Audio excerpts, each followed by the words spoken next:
Hi, this is the day the Lord has made. Let us rejoice and be glad in it. Our devotion for today, March 19th, 2021, is from the letter to the Christians in Rome from St. Paul, chapter 4, verses 13 through 18. For the promise to Abraham and his offspring that he would be heir to the world did not come through the law, but through the righteousness of faith. St. Paul reminds us that God's promise to Abraham that he would become the father of many nations and that his descendants would be more than the stars in the sky did not come through the giving of the law, but through the righteousness of Abraham's faith.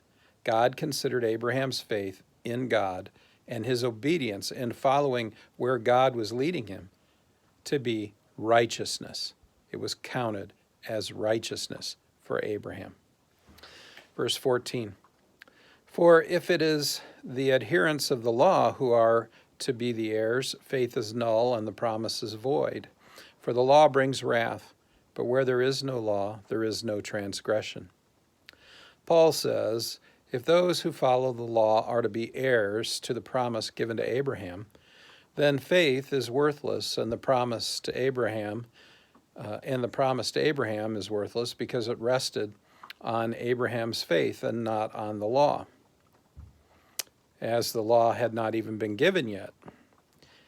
So it was empty and void, the promise. Paul rightly claims that the law brings wrath and condemnation down upon those who live by the law. But where there is no law, no one can violate it and be condemned. Verse 16 and following. That is why it depends on faith, in order that the promise may rest upon grace and be guaranteed to all of his offspring, not only to the adherents of the law, but also to the one who shares the faith of Abraham, who is the father of all of us. As it is written, I have made you the father of many nations, in the presence of God, in whom he believed, who gives life to the dead and calls into existence the things that do not exist. Well, this is why Paul says that the promise to Abraham depends on faith and rests on grace. Through faith and grace, the promise is guaranteed to all of Abraham's offspring, not just to the adherents of the law, so not just to the Jews, but to those who share faith, the faith of Abraham. Thus, the promise is for the Jew and then the Gentile. Abraham is the father of all, after all, many nations. God promised to Abraham that he would become the father of many nations, and it's fulfilled.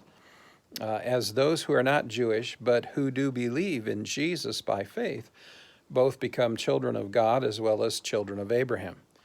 Those who were Gentiles, who were living as dead people, but now God calls them into existence. He calls them into life through their faith in Jesus Christ.